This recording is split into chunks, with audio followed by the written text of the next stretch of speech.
ಜೀವನದ ಗುರಿನೇ ಪರಮ ಶಾಂತಿಯನ್ನು ಹೊಂದೋದು. ಅದಕ್ಕೆ 3 ಹೇಳಿದ ತ್ರಯಮೇ ತತ್ವವೇದಿತ್ವ, 3 ಸಂಗತಿಗಳನ್ನು ಆತ ವರ್ಣಿಸಿದ. ಮೊದಲನೇದ್ದು, ದೇಹ ಬಿಡೋವರೆಗೆ, ಕೊಟ್ಟ ಕೊನೆಯವರೆಗೆ ಏನು ಮಾಡಬೇಕು ಅಂದರೆ, ಈ ಜಗತ್ತದಲ್ಲ, ಇಂಥ ಜಗತ್ತು, ದ್ವಂದ್ವಗಳಿಂದ ಕೂಡಿದಂಥ ಈ ಜಗತ್ತಿನೊಳಗೆ ಆತ ಸುಮ್ಮನೆ ತನ್ನ ಕೆಲಸ ಮಾಡ್ಕೋತ ಯಾವುದ ಕಡೆನೂ ಬಹಳ ಲಕ್ಷ್ಯ ಹಾಕದೆ ಬಾಳಬೇಕು. ಇದು ಮೊದಲನೇದು. ತನ್ನ ಮಾರ್ಗದಲ್ಲಿ ತಾನಿರಬೇಕು, ತನ್ನ ಸಾಧನೆಯಲ್ಲಿ ತಾನಿರಬೇಕು, ತಾನು ಏನು ಗಳಿಸಬೇಕು ಅಂತಾನೆ ಆ ಮಾರ್ಗದಲ್ಲಿ ಅವ ಇರಬೇಕು. ಒಬ್ಬ ಅಧ್ಯಾಪಕ ಇದ್ದರೆ ಒಳ್ಳೆಯ ಪ್ರಾಮಾಣಿಕ ಅತ್ಯಂತ ಅಪ್ಪಟ ಅಧ್ಯಾಪಕನಾಗಿರಬೇಕು. ಕೃಷಿಕನಾಗಿದ್ದರೆ 100ಕ್ಕೆ 100 ಕೃಷಿಕನಾಗಿರಬೇಕು. ಹಾಗೆ ಆ ಬಳಿಕ ಆತ ಹೇಳ್ತಾನೆ, ಇಂಥದ್ರೊಳಗೆ ಕಷ್ಟಗಳು ಬಂದೇ ಬರ್ತಾವ, ಬರುವುದಿಲ್ಲಂತಲ್ಲ, ಅವುಗಳತ್ತ ಬಹಳ ಲಕ್ಷ್ಯ ಕೊಡಬಾರದು, ಉಪೇಕ್ಷಾ ಮಾಡಬೇಕು. ಉಪೇಕ್ಷಾ ಮಾಡು. ಯಾಕೆ ನಾವು ಬಾಳೋದು, ಬದುಕೋದು, ನಾವು ಸಾಧನೆ ಮಾಡೋದು ನಮ್ಮ ಹಿತಕ್ಕಾಗಿ, ನಮ್ಮ ಹಿತವೇ ನಾಶವಾಗುವಂಥ ಘಟನೆಗಳು ನಡೀತಾ ಇದ್ದು ಅಂದರೆ ಅವುಗಳತ್ತ ಬಹಳ ಲಕ್ಷ್ಯ ಕೊಡಬೇಕಾಗಿಲ್ಲ. ಎಷ್ಟು ಚಂದ ಹೇಳ್ತಾನೆ, ಬದುಕಬೇಕು ಹೀಗೆ. ಜಗತ್ತಿನಲ್ಲಿ ಎಲ್ಲ ಥರ ಇರೋದೇ ಒಂದಿಷ್ಟು ಮುಳ್ಳ ಮುರಿಯೋದೇ ಕಾಲಿಗೆ. ಹೂಗಳೇ ಬೇಕಾದಾಗ ಸ್ವಲ್ಪ ಮುಳ್ಳು ಮುರುಕೋಬೇಕಾಗ್ತದೆ, ಚುಚ್ಚುಗೋಬೇಕಾಗ್ತದೆ ಬೆರಳುಗಳಿಗೆ, ಸ್ವಲ್ಪ ಎಲ್ಲ ಇರೋದೇ. ಜಗತ್ತಿನಾಗ ನಾವು ಬದುಕ್ತೇವೆ ಅಂದಾಗ ಸ್ವಲ್ಪ ಏರ ಇಳುವ ಎಲ್ಲ ಸಮಾನ ಅಂತ ಎಲ್ಲಿರ್ತದೆ? ಏರಬೇಕಾಗ್ತದೆ, ಇಳಿಬೇಕಾಗ್ತದೆ. ಜೀವನವೇ ಒಂದು ಏರಿಳಿತ ಇದೆ. ನಮ್ಮ ದೇಹವೇ ಏರಿಳಿತ, ನಮ್ಮ ಮನಸ್ಸು ಏರಿಳಿತದೆ, ನಮ್ಮ ಬುದ್ಧಿಯೂ ಹಾಗೆ. ನಮಗೇನೇನು ಅದ ನಮ್ಮ ಹತ್ತಿರ ಅದೆಲ್ಲವೂ ಒಮ್ಮೆ ಹೆಚ್ಚಾಕೋತ ಹೋಗುತ್ತೆ, ಒಮ್ಮೆ ಕಡಿಮೆ ಆಕೋತ ಹೋಗ್ತದೆ. ಅದು ಅಕ್ಷಯ ಅಲ್ಲ, ಕ್ಷಯಶೀಲ. ಅದಕ್ಕೆ ಅಂತಾರೆ, ಅದು ಹೆಂಗಿದ್ದಂಗೆ ಅಂದರೆ ಚಂದ್ರನ ಬೆಳಕಿದ್ದಂಗೆ. ಚಂದ್ರ ಒಮ್ಮೆ ಬೆಳಕೋತ ಹೋಗ್ತಾನೆ, ಪೂರ್ಣ ಬೆಳಿತಾನೆ. ಆದರೆ ಹಂಗೆ ಇರೋದಿಲ್ಲ. ಪೂರ್ಣಿಮಾ ಹಂಗೆ ಇರ್ತದೇನು, ಒಂದು ಕ್ಷಣ ಇರ್ತದೆ ಅಷ್ಟೇ ಪೂರ್ಣಿಮಾ. ಮತ್ತೆ ಕಡಿಮೆ ಆಕ್ಕೋತ ಹೋಗ್ತದೆ. ಮತ್ತೆ ಪೂರ್ಣ ಕಡಿಮೆ ಆಗ್ತದೆ, ಆದರೆ ಹಂಗೆ ಇರೋದಿಲ್ಲ, ಮತ್ತೆ ಬೆಳಕೋತ ಹೋಗ್ತದೆ. ಇಷ್ಟಿರೋದೇ ಜಗತ್ತಿನಲ್ಲಿ. ಇದೆಲ್ಲ ಚಂದ್ರ ಬೆಳೆದಂಗೆ, ಚಂದ್ರ ಇಳದಂಗೆ, ಜೀವನದ ಚಂದ್ರ ಏರ್ತದೆ, ಜೀವನದ ಚಂದ್ರ ಇಳಿತದೆ. ನಿಮ್ಮದು 50 ವರ್ಷಕ್ಕೆ ಪೂರ್ಣ ತುಂಬಿರ್ತದೆ, ಚಂದ್ರನಂಗೆ ಮುಂದೆ ಇಳ್ಕೋತ ಹೋಗ್ತದೆ. ಇಲ್ಲೇನು ಮೊದಲ ನಿಮ್ಮ ಮುಖ ಹೆಂಗಿತ್ತು ಕನ್ನಡಾಗ ನೀವು ನೋಡ್ಬೋದು. ಈಗಿನ ಮುಖ ಹೆಂಗದೆ, ಮೊದಲಿನ ಮುಖ ಹೆಂಗದೆ, ಸುಮ್ಮನೆ ಹೋಲಿಸಿ ನೋಡಬೇಕು. ಎಷ್ಟು ಮಜಾ ಅನ್ನಿಸ್ತದೆ. ಇವನೇ ಏನು ಅಂತ ಸಂಶಯ ಬರಂಗೆ ನಾವು ಇರ್ತೇವೆ. ಈಗ ಅಷ್ಟು ಬದಲಾವಣೆಗಳು ಉಂಟಾಗ್ತವ. ಇದು ಆಗೋದೇ, ಇದು ಆಗದಂಗೆ ಮಾಡಬೇಕು ಅಂತ ಈ ಜಗತ್ತಿನಲ್ಲಿ ಆಗೋದಿಲ್ಲ. ಯಾಕೆ? ಜಗತ್ತೇ ಬದಲಾಗುವಾಗ ಮನುಷ್ಯನೇ ನೀನು ಬದಲಾಗಬಾರದು ಅಂದರೆ ಹೆಂಗೆ ಸಾಧ್ಯದೆ? ನೀನೇ ಬದಲಾಗುವಾಗ ಮತ್ತು ಉಳಿದವರು ಬದಲಾಗಬಾರದಂತ ನೀ ಯಾಕೆ ವಿಚಾರ ಮಾಡ್ತಿ? ನೀನೇ ಒಂದು ರೀತಿ ಇರುವುದಿಲ್ಲ. ಮುಂಜಾನೆ ಸಮಾಧಾನ ಇರ್ತದೆ, ಮಧ್ಯದಾಗ ಒಂಥರ ತಾಪಾಗಿರ್ತದೆ, ಸಾಯಂಕಾಲ ಜಗಳಕ್ಕೆ ಬಂದಿರ್ತೇವೆ, ಮತ್ತು ಉಳಿದವರು ಹಾಗೆ ಆಗೋದಿದು. ನಾನು ಆಗ್ತೇನೆ ಅಂದಾಗ ನಿಮಗೂ ಆಗ್ತದೆ ಹಂಗೆ. ನಾನು ಆಗಬೇಕು, ನೀವು ಆಗಬಾರದು, ಹಿಂಗಾದರೆ ಹೆಂಗೆ ಸಾಧ್ಯದ ಹೇಳು? ಎಲ್ಲರೂ ಏರೋದೆ, ಎಲ್ಲರೂ ಇಳಿಯೋದೆ. ಹಾರಿದ ಪಟಗಳೆಲ್ಲ ಕೆಳಗಿಳಿತಾವ, ಹೊಸ ಪಟಗಳು ಹಾರ್ಕೋತ ಹೋಗ್ತಾವ, ಹಳಿ ಪಟಗಳು ಇಳ್ಕೋತ ಬರ್ತಾವ. ಅದು ಹಂಗಾಗೋದೆ. ಹೊಸ ಪಟ ಏರುವಾಗ, ಹಳಿ ಪಟ ಇಳಿಯುವಾಗ ಎರಡೂ ನಡುವೆ ಭೇಟಿ ಆಗ್ತಾವ. ಅವಾಗ ಹೊಸ ಪಟ ಅಂತದೇನೋ ಬೀಳಕತ್ತೆಲ್ಲ ಅಂತದು. ಅದು ಹಳಿಪಟ ಅಂತದೆ, ಏರು ನಿನಗೂ ಗೊತ್ತಾಗ್ತದೆ. ನಾನು ನೀ ಅಂದಂಗೆ ಅಂದ ಮ್ಯಾಗ ಹೋಗಿದ್ದೆ. ಅನಿಸ್ಕೊಂಡವರು ಕೆಳಗೆ ಹೋಗಿದ್ದರು. ಈಗ ನಾನು ಅನಿಸ್ಕೋತ ಕೆಳಗೆ ಹೋಗ್ತೇನೆ, ನೀ ಅನ್ಕೋತ ಮ್ಯಾಲೆ ಹೋಗೋದು. ಇಟ್ಟು ಜಗತ್ತಿನಾಗ ಇರೋದ ಇದು. ಎಂಥದ್ರಾಗ ನಮ್ಮ ಪಟ ನಾವು ಏರೋದದ ಇಳಿಯೋದದ, ಸರಳ ಇಳಿಬೇಕು ಅಂತೂ ಏರೋದದ, ಒಮ್ಮೆ ಇಳಿಯೋದದ. ಜೋಕಾಲಿ ಒಮ್ಮೆಗೆ ಬೇರೆ ಮ್ಯಾಲಿದ್ರ ಗತಿ ಹೆಂಗೆ? ಜೋಕಾಲಿ ನೋಡಿರಲ್ಲ, ಬರೇ ಮ್ಯಾಲ ಹೋಯ್ತು ಅಂತ ತಿಳ್ಕೊಳ್ಳಿ, ಹೋಗಿದ್ದು ಆ ಕಡೆ ಹೋದ್ರೆ ಕುಂತವನ ಗತಿ ಏನು? ಜೀವನ ಅಂದ್ರೆ ಹಂಗಲ್ಲ, ಒಮ್ಮೆ ಮುಂದೆ ಹೋಗ್ತದೆ, ಒಮ್ಮೆ ಹಿಂದೆ ಹೋಗ್ತದೆ, ಮುಂದೆ ಹೋಗ್ತದೆ. ಬರೇ ನಾವು ಮುಂದೆ ಹೋಗೋರು ಅಂತಂದ್ರೆ ಜೋಕಾಲಿ ಮುಂದೆ ಹಂಗೆ ಹೋಗ್ತದ, ಹಿಂದೆ ಹೋದ್ರೆ ಮುಂದೆ ಹೋಗೋದು. ಅದು ಜೀವನದ ಜೋಕಾಲಿ. ಅದು ಜೀವನ ಹೆಂಗದ ಅಂದರೆ ಜೋಕಾಲಿ ಇದ್ದಂಗದೆ. ಅದೆಲ್ಲ ಹಾಗೆ ಇರೋದು. ಅವಾಗ ಮ್ಯಾಲೆ ಹೋದವರು ಹಂಗೆ ಇರಬೇಕಂತ ಬಯಸಬಾರದು, ತಾನೇ ಕೆಳಗೆ ಬರ್ತದೆ. ಕೆಳಗಿದ್ದವರು ಹಂಗೆ ಇರೋದಿಲ್ಲ, ಮತ್ತು ಹಿಂದೆ ಹೋಗ್ತಾರೆ. ಹಿಂದೆ ಹೋಗೋರು ಹಂಗೆ ಇರೋದಿಲ್ಲ, ಮತ್ತು ಕೆಳಗಿಳಿದು ಮುಂದೆ ಹೋಗ್ತಾರೆ. ಇಷ್ಟೆಲ್ಲ ನಡೆಯೋದೆ. ಎಲ್ಲರೂ ಯಾವಾಗಲೂ ಒಂದೇ ಸ್ಥಾನದಲ್ಲಿರೋದಿಲ್ಲ. ಇದು ತಿಳ್ಕೊಂಡ್ರೆ ನಾವು ಚೆನ್ನಾಗಿ ಬದುಕ್ತೇವೆ. ಮತ್ತು ನಮಗೆ ಏನೇನು ಇಷ್ಟವಲ್ಲದ ಸಂಗತಿಗಳು ನಡೀತಾ ಇರ್ತಾವ, ಅವುಗಳನ್ನು ನಾವು ಉಪೇಕ್ಷೆ ಮಾಡಬೇಕು. ಬಹಳ ತಲೆಗೆ ಹಾಕ್ಕೋಬಾರದು. ತಾನ ತಿತಿಕ್ಷಸ್ವ, ಅವುಗಳನ್ನೆಲ್ಲ ಸುಮ್ಮನೆ ಮೌನವಾಗಿ ತಡ್ಕೋಬೇಕು, ಸಹನ ಮಾಡ್ಕೋಬೇಕು. ಸಹನ ಮಾಡ್ಕೋಬೇಕು.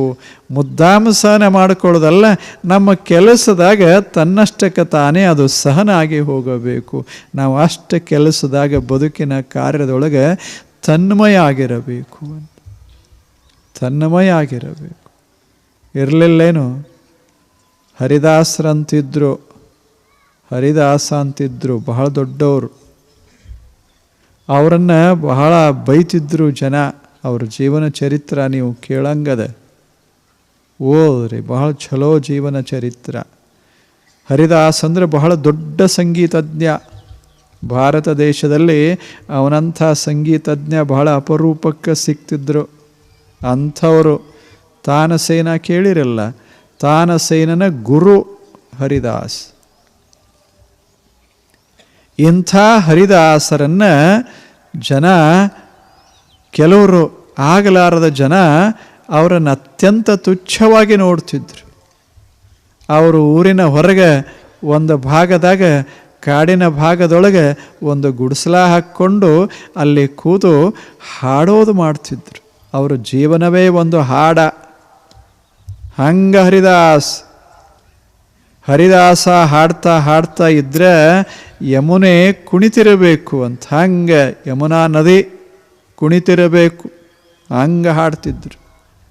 ಆದರೆ ಇಂಥ ಹರಿದಾಸರನ್ನು ಕೆಲವು ಜನ ಬಹಳ ದ್ವೇಷಿಸ್ತಿದ್ರು. ಒಂದು ದಿವಸ ಹರಿದಾಸರನ್ನು ಹೊಡೆದು ನೀರಿಗೆ ಹೋಗಿದ್ರು. ಹೆಂಗೆ ಜನಕತ್ ಹೆಂಗೆ ನಡೀತದ ಅದನ್ನು ನೋಡುವಂಗೆ. ಆವಾಗ ಅವ್ರು ಹಾಗೆ ತೇಲಿ ಬಂದು ಒಂದು ದಂಡಿಗೆ ಮುಟ್ಟಿದ್ರು. ಅಲ್ಲೇ ಸಮೀಪದೊಳಗೆ ಎತ್ತರ ಆದಾಗ ಅವರು ಭೂಮಿ ಮ್ಯಾಲಿದ್ದರು. ಹೊಡೆದು ಹೋಗಿಬಿಟ್ಟಿದ್ರು. ಇದೆಲ್ಲ ವಾರ್ತೆ ಅಲ್ಲಿ ತಿಳಿದು ಶಿಷ್ಯರೆಲ್ಲ ಬಂದು ಅವರನ್ನು ಉಪಚಾರ ಮಾಡ್ತಾ ಇದ್ದರು. ಅವರಿಗೆ ಎತ್ತರ ಆದ ಬಳಿಕ ಹಾಡಕ್ಕೆ ಶುರು ಮಾಡಿದರು. ಇದು ಕೇಳುವಂಗದ. ಯಾರು ನನ್ನ ಹೊಡೆದ್ರು ಅಂತಲ್ಲ, ಎಲ್ಲಿ ಒಗದ್ರಂತಲ್ಲ, ನೀವೇನು ಮಾಡ್ತೀರಿ ಅಂತ ಕೇಳಲಿಲ್ಲ, ಹಾಡಕ್ಕೆ ಶುರು ಮಾಡಿದರು. ಹರಿದಾಸನ ಹಾಡು. ಅವರ ತಲೆಯೊಳಗೆ ಯಾವುದೂ ಇಲ್ಲ, ಬರೇ ಹಾಡು. ಆವಾಗ ಶಿಷ್ಯರು ಹೇಳ್ತಾರೆ, ನಿಮ್ಮನ್ನು ಹೊಡೆದು ಮೂರ್ಛೆ ಮಾಡಿ ನೀರೊಳಗೆ ಹಾಕಿದ್ರು, ಈಗ ತಾವು ದಂಡಿಗೆ ಬಂದಿರಿ, ಈಗ ಮೂರ್ಛೆ ತಿಳಿದಿರಿ ಅಂತ ಹೇಳಿದರು. ಅವರು ಕೇಳಿ, ಇನ್ನೊಂದು ಹಾಡ ಹಾಡ್ತೀನಿ ಕೇಳಿ ಅಂತ. ಲಕ್ಷ್ಯ ಇಲ್ಲ ಕಡೆ, ಒಂದು ಸುಂದರ ಹಾಡ ಹಾಡ್ತೇನೆ ಕೇಳಿ, ಇದು ಹೊಸ ಹಾಡು, ಹೊಸ ರಾಗ, ಅದ್ಭುತ, ಕೃಷ್ಣ ಕುಣಿಬೇಕು, ಹಂಗೆ ಹಾಡ್ತೀನಿ ಅಂದರು. ಅವ್ರಿಗೆ ಕೃಷ್ಣ ಮಹತ್ವದ್ದು ಅವ್ರಿಗೆ ಹಾಡ ಮಹತ್ವದ್ದು ಅಲ್ಲೇನು? ನಮಗೆ ಬೈದವ್ರ ಮಹತ್ವದ್ದು, ಹೊಡೆದವ್ರ ಮಹತ್ವದ್ದು, ಒಗದವ್ರ ಮಹತ್ವದ್ದು ನಮಗೆ ಬೇರೆ. ನಮ್ಮ ಜೀವನದಾಗ ಯಾರಿಗೆ ನಾವು ಮಹತ್ವ ಕೊಡ್ತೇವೆ ಅವರೇ ನಮ್ಮ ಜೀವನದಾಗ ತುಂಬಿ ಬಿಡ್ತಾರೆ. ವೈರಿಗೆ ಬಹಳ ಮಹತ್ವ ಕೊಟ್ಟರು ವೈರಿನೇ ತಲೆಯಾಗ ತುಂಬಿ ಬಿಡ್ತಾನೆ. ಜೀವನ ಹಸನ ಆಗೋದು ಯಾವಾಗ? ಯಾವಾಗ ಆಗೋದು? ಪತಂಜಲ ಋಷಿಗಳು ಹೇಳ್ತಾರೆ, ಬಹಳ ಸುಂದರವಾಗಿ ಹೇಳ್ತಾರೆ. ಅವರು ಅಂತಾರೆ ಉದಾಸೀನ, ಆ ಕಡೆ ಬಹಳ ತಲೆ ಕೆಡಿಸ್ಕೋಬೇಡಿ, ನೀವೇನು ಮಾಡಬೇಕಾಗಿದೆ ಮಾಡ್ತಾ ಇರೋದು. ಹರಿದಾಸ ಎಂಥ ಚರಿತ್ರ ನೋಡಬೇಕು. ಎಂಥೆಂಥ ಜನ ಭಾರತ ದೇಶದೊಳಗೆ ಬಾಳಿ ಬದುಕಿ ಅದ್ಭುತ ಜೀವನವನ್ನು ಸಾಗಿಸಿ ಹೋಗ್ಯಾರೆ. ಹೊಡೆದ ಒಗದರೆ ಹಾಡ್ಕೋತ ಹೇಳಬೇಕು. ಅವರು ಎಷ್ಟು ಕೇಳಿದರು, ಯಾರು ಹೊಡೆದ್ರು ಅಂತ ಎಷ್ಟು ಕೇಳಿದರು ಸಹಿತ ಹಾಡ್ತಿದ್ರು. ಅದು ಹರಿದಾಸ್. ನಾನು ದೇವನ ಸೇವಕ, ದೇವನಿಗಾಗಿ ಹಾಡ್ತೇನೆ ಅಂತ. ಎಂಥ ಸುಂದರ ಜೀವನ. ಇದಕ್ಕೆ ಇದು ಮೊದಲನೇದ್ದು. ಅಗ್ನಿವಿದ್ಯೆಯ ಮೊದಲನೆಯ ಭಾಗ ಇದು. ಅಗ್ನಿವಿದ್ಯೆಯಲ್ಲಿ 3 ಅಂಗಗಳು. ಇದು ಮೊದಲನೇ ಅಂಗ. ನಮ್ಮ ಕೆಲಸ ನಾವು ಮಾಡೋದು, ಜೀವನದ ತುಂಬ ಮಾಡೋದು, ಆ ಕಡೆ ಈ ಕಡೆ ಬಹಳ ಲಕ್ಷ್ಯ ಕೊಡದೇ ಮಾಡೋದು, ಮತ್ತು ಯಾವುದು ನಮಗೆ ಇಷ್ಟವಿಲ್ಲ ಆ ಕಡೆ ಉದಾಸೀನನಾಗಿರೋದು. ಈಗ ಅದಲ್ಲ, ಈಗ ಆಕಾಶದೊಳಗಿಂದ ಮೇಘದಿಂದ ಮಳೆ ಬೀಳ್ತದೆ. ಮಳೆ ಬಿದ್ದಾಗ ಕೆಲವರು ಬೈತಾರೆ, ಬೈದಿಲ್ಲ? ಯಾರು ಹೊರಗಿರ್ತಾರ ಅವರು ಬೈತಾರೆ, ಯಾರು ಮನೆಯಾಗಿರ್ತಾರೆ ಆಗಲಿ ಬಿಡು ಅಂತಾರೆ. ಯಾರಿಗೆ ಅವಶ್ಯದ ಅವರು ಅವಶ್ಯ ಅದನ್ನು ಹಾಡಿ ಹೊಗಳ್ತಾರೆ. ಮಳೆ ಬಂತು ಅಂದರೆ ಬತ್ತಿದ ಹೊಳೆ ತುಂಬಕ್ಕೆ ಶುರುವಾಗ್ತದೆ. ಆ ಬಳಿಕ ನಾವಿಕನ ಕೆಲಸ ಶುರುವಾಗ್ತದೆ. ನಾವಿಕಂತಾನ ಹೊಳೆ ಬರಬೇಕು, ನಾವಿಕಂತಾನ ಮಳೆ ಬಹಳ ಬೀಳಬೇಕು. ಯಾಕೆ? ಅವನ ಕಣ್ಣಾಗಿರೋದೆಲ್ಲ ಬರೇ ಹೊಳೆ. ಅದು ಏರ್ತು ಅಂದ್ರೆ ಜನರಿಗೆ ಆ ಕಡೆ ಈ ಕಡೆ ಹೋಗಾಕ ಬರೋದಿಲ್ಲ. ನನ್ನ ಕೆಲಸ ಶುರುವಾಗ್ತದೆ, ನೌಕೆ ಇರ್ತದೆ, ಅದನ್ನು ಬಳಸ್ತಾರೆ, ರೊಕ್ಕ ಆಗ್ತದೆ ಅಂತವ. ಆ ಬಳಿಕ ಒಕ್ಕಲಿಗೆ ಈಗ ಮಳೆ ಬಿದ್ದರೆ ದ್ರಾಕ್ಷಿ ನಾಶ ಆಗ್ತದೆ. ಈಗ ಮಳೆ ಬಿತ್ತು ಅಂದ್ರೆ ಬಿತ್ತಿದ್ದೆಲ್ಲ ಹಾಳಾಗಿ ಹೋಗ್ತದೆ. ಈಗ ಬರಬಾರದು ಪರಮಾತ್ಮನೇ, ಈಗ ಮಳೆ ಬರಬಾರದು, ಸಾವಕಾಶ ಸ್ವಲ್ಪ ಬರಬೇಕು, ಭಾಳ ಆದರೆ ಸ್ವಲ್ಪ ಬರಬೇಕಂತ ಅವ. ಇವಂದ ಬೇರೆ, ಅವನ ತಲೆಯಾಗ ಹೊಲ, ಇವನ ತಲೆಯಾಗ ಯಾವುದು ನೌಕೆ, ನದಿ. ಇಬ್ಬರು ಬೇರೆ ಬೇರೆನೆ. ಇನ್ನೊಬ್ಬಿರ್ತಾನೆ ಅವೇನು ಆಫೀಸ್ದಾಗ ಕೆಲಸ ಮಾಡವ, ಅವ ಅಂತಾನೆ ಮಳೆ ಅದಕ್ಕಾಗಬೇಕು ಅಂತ. ಅವಾಗ ಮಳೆ ಮೇಲೆ ಹಣ ಬರುವುದಿಲ್ಲ ಅವನಿಗೆ. ಮಳೆ ಬಂದರೂ ಅಷ್ಟೇ, ಹೋದರೂ ಅಷ್ಟೇ. ಏನು 30,000 ರೂಪಾಯಿ ತಿಂಗಳಿಗೆ ಬರ್ತದೆ, ಆರಾಮ ಬರ್ತದೆ. ಮಳೆ ಯಾಕೆ ಅಂತಾನೆ. ಎಷ್ಟು ಮಜಾ ಅದ. ಒಕ್ಕಲಿಗೇನಂತಾನೆ ಸ್ವಲ್ಪ ಬರಲಿ ಅಂತ. ಇವ ಏನಂತಾನೆ ಧಾರಾಕಾರವಾಗಿ ಬರಲಿ, ಹೊಳೆ ತುಂಬಲಿ ಅಂತ. ಅವ ಅಂತಾನೆ ಬರುವ ಅವಶ್ಯಕತೆ ಇಲ್ಲ ಅಂತ.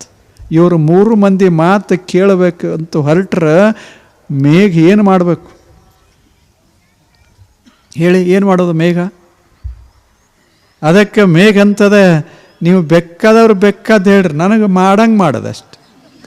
ಯಾರಿಗೆ ಉಪಯೋಗ ಆಯಿತು, ಇಲ್ಲ ನಿಮ್ಮ ಮಾತು ಕೇಳ್ಕೋತು. ಆದರೆ ನಾ ಬರೋದು ಯಾವಾಗ, ಮಳೆ ಸುರಿಸೋದು ಯಾವಾಗ? ಇಷ್ಟ ಬೇಕಂತ ಒಬ್ಬ, 2 ಇಂಚು ಆಗಬೇಕಂತ ಒಬ್ಬ, 4 ಇಂಚು ಬೇಕು ಅಂತ ಒಬ್ಬ, ಬೇಡ ಅಂತ ಒಬ್ಬ. ಮತ್ತು ಎಷ್ಟಾಗೋದು ಹೇಳಿ? ಸಾಧ್ಯನೇ ಇಲ್ಲ.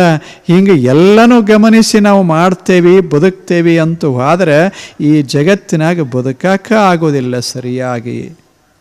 ಅದಕ್ಕಲ್ಲೇ ಹೇಳ್ದ, ಇದು ಮೊದಲನೇದ್ದು. ಏನು ಮಾಡೋದು? ನಾವು ದುಡಿಯೋದು, ಚೆನ್ನಾಗಿ ದುಡಿಯೋದು. ಹಾಡೋರು ಹಾಡ್ರಿ, ಕುಣಿಯೋರು ಕುಣಿರಿ, ಬಾರಿಸೋರು ಬಾರಿಸ್ರಿ, ಬದುಕೋರು ಎಲ್ಲರೂ ಬದುಕೋದು. ಕೆಲಸ ಮಾಡ್ಕೋತ ಬದುಕೋದು. ಕೆಲಸದಾಗ ಸಂತೋಷ ಇತ್ತು ಅಂದರೆ ಉಪೇಕ್ಷೆ ಶುರುವಾಗ್ತದೆ ಉಳಿದವ್ರ ಕಡೆ. ನಮ್ಮ ಕೆಲಸದಿಂದ ನಮಗೆ ಆನಂದ ಆಗ್ತಿರು. ಈಗ ಬೇಕಾದ್ರೆ ನೋಡಿ, ನೀವು ಕುಡುಕರು ಇರ್ತಾರಲ್ಲ, ಸುಮ್ಮನೆ ಕುಡಿತಿರ್ತಾರೆ, ನೀವು ಬೇಕಾದವ್ರು ಬೇಕಾದನ್ರಿ, ನೀವು ಗುರುಗಳು ಬೈದರು ಆಯಿತು ಅಂತಾರೆ, ಅವರು ವಿರೋಧ ಮಾಡೋದಿಲ್ಲ. ದೊಡ್ಡ ಜನ ಬೈದರು ಅಂತಾರೆ, ಡಾಕ್ಟ್ರ್ ಬೈದರು ಸುಮ್ಮನೆ ಇರ್ತಾರೆ. ಯಾಕೆ? ಅವ್ರ ಲಕ್ಷ್ಯ ಎಲ್ಲ ಆ ಕಡೆ ಇರ್ತದೆ. ಅದು ಅವ್ರ ತಲೆಯಾಗ ಬೇರೆ ಇರೋದಿಲ್ಲ, ಬೇರೆ ಇರೋದೇ ಇಲ್ಲ. ಅದಕ್ಕಷ್ಟು ಮಸ್ತಾಗಿ ಜೀವನವನ್ನು ಅದಕ್ಕೆ ಸಮರ್ಪಣೆ ಮಾಡಿಬಿಡ್ತಾರೆ. ಅದಕ್ಕೆ ಆಯುಷ್ಯ, ಅದಕ್ಕೆ ಸಂಪತ್ತು, ಮಾನ ಮರ್ಯಾದೆ ಎಲ್ಲವನ್ನು ಅದಕ್ಕೆ ಅವರು ಕೊಟ್ಟು ಬಿಡ್ತಾರೆ. ಯಾಕೆ? ಅದು ಅವರಿಗೆ ದೇವ. ಹಾಗೆ ನಮ್ಮ ಕೆಲಸದಾಗ ನಾವು ತೊಡಗಿ ಬಿಟ್ಟರೆ, ಅದಕ್ಕೆ ಮಹತ್ವ ಕೊಟ್ಟು ಬಿಟ್ಟರೆ ಈ ಪ್ರಶ್ನೆನೇ ಬರೋದಿಲ್ಲ. ಅದಕ್ಕೆ ನಮಗೆ ಯಾವ್ಯಾವುದು ತೊಂದರೆ ಕೊಡ್ತದೆ ಅಥವಾ ವಿರೋಧ ಅನ್ನಿಸ್ತದೆ, ಅದನ್ನಾದಷ್ಟು ಪುಟ್ಟಿಟ್ಟವೇ,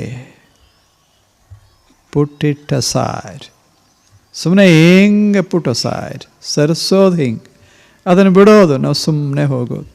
ಈಸೋ ಮನುಷ್ಯ ಹೆಂಗೆ ಮಾಡ್ತಾನೆ? ಈಸೋ ಮನುಷ್ಯ ಹೆಂಗೆ ಮಾಡ್ತಾನೆ? ತೆರೆಗಳು ಬರ್ತಾನೆ ಇರ್ತಾವ, ಹೊಳಿಯೊಳಗೆ ತೆರೆಗಳು ಬರ್ತಾನೆ ಇರ್ತಾವ, ಏನೇನೋ ಹರ್ಕೊಂಡು ಬರ್ತಾನೆ ಇರ್ತದೆ. ಎಲ್ಲವನ್ನು ಶುದ್ಧಗೊಳಿಸಿ ಆ ಬಳಿಕ ಈಸ್ತೀನಿ ಅಂದ್ರೆ ಸಾಧ್ಯನು? ಏನು ಬಂತೋ ಸರಿಸೋದದ, ಮುಂದೆ ಹೋಗೋದದ. ಕೈ ಹೆಂಗೆ ಮಾಡ್ತಿರ್ತಾನವ, ಹಿಂಗೆ ಸರಿಸ್ತಿರ್ತಾನೆ. ನೀರು ಸರಿಸಿಗೋತ್ ಏನು ಬಂದರೂ ಸರಿಸಿಗೋತ್ ಮುಂದೆ ಹೋಗ್ತಾ ಇರ್ತಾನೆ. ಹೌದಲ್ಲ? ಹಾಗೆ ನಮ್ಮ ಜೀವನದಾಗ ಹಿಂಗೆ ಕೆಲವು ಸರಿಸಬೇಕಾಗ್ತದೆ. ಹಿಂಗೆ ಸರಿಸಿಗೋತ್ ಮತ್ತು ಅವುಗಳ ಬೆನ್ನು ಹತ್ತಿ ಸರಿಸೋದಲ್ಲ, ಸುಮ್ಮನೆ ಹಿಂಗೆ ಸರಿಸೋದು. ಮುಂದೆ ಎಲ್ಲಾಕೆ ಹೋಗೋಲ್ಯಾಕ? ಅವು ನಮ್ಮ ದಾರ್ಯಾಗ ಬೇಡ ಅಷ್ಟೇ, ಊರಾಗ ಬೇಡ ಅನ್ನಬಾರದು, ನಮ್ಮ ದಾರ್ಯಾಗ ಅಟ್ಟು ಬೇಡ ಅಷ್ಟೇ. ಹಿಂಗೆ ಸರಿಸಿಗೋತ್ ಈಸೋ ಮನುಷ್ಯ ದಂಡಿ ಮುಟ್ತಾನೆ. ಮುಟ್ಟದ ಬಳಿಕ ಯಾರ್ಯಾರು ನಮಗೆ ವಿರೋಧ ಮಾಡಿದ್ರತ್ತು ವಿಚಾರ ಮಾಡ್ತಾನೆ. ಎಷ್ಟು ತೆರೆಗಳು ಬಂದು, ಎಷ್ಟು ಕೊಡ್ಡಗಳು ಬಂದು, ಎಷ್ಟು ಹೊಲಸು ಬಂತು, ಇದನ್ನೆಲ್ಲ ಎಷ್ಟು ಸರಿಸಿದೆ ಅಂತೇನ್ರಿ ವಿಚಾರ ಮಾಡ್ತಾನೇನು? ಏನೂ ಮಾಡೋದಿಲ್ಲ, ಮರ್ತೇ ಬಿಡ್ತಾನೆ. ಈಶಿ ಬಂದೆ ಅನ್ನೋದೇ ಅವನಿಗೆ ಬಹಳ ದೊಡ್ಡದಾಗ್ತದೆ. ಹಂಗೆ ಜೀವನದಲ್ಲಿ ಈಸಬೇಕು. ಜೀವನದ ಸಂಸಾರದಾಗ ಈಸೋದದೆ. ಅಡೆತಡೆಗಳು ಇರ್ತಾವ, ತೆರೆಗಳು ಬಡಿತಾವ, ಪ್ರವಾಹಗಳು ನಮ್ಮ ಗತಿಯನ್ನು ನಿಯಂತ್ರಿಸ್ತಾವ. ಆ ಬಳಿಕ ಏನೇನೋ ಸಾಮಾನುಗಳು ಬಂದು ಬೀಳ್ತಾವ, ಎಲ್ಲ ಮೈ ಮೇಲೆ ಬರ್ತದೆ. ಅದನ್ನೆಲ್ಲ ಸರಿಸ್ತಾ ಮುಂದೆ ಹೋಗ್ತಾ ಇರ್ತಾನೊಬ್ಬ. ಅದು ಹಾಗೆ ಸಂಸಾರದೊಳಗೆ ಮನುಷ್ಯ ಬಾಳಬೇಕು. ಈ ದೃಷ್ಟಿ ಇಟ್ಟುಕೊಂಡ ಅಂದರೆ ಇದಕ್ಕೆ ಅಗ್ನಿವಿದ್ಯೆಯ ಮೊದಲ ಮಾತು, ಮೊದಲ Please subscribe, like and share.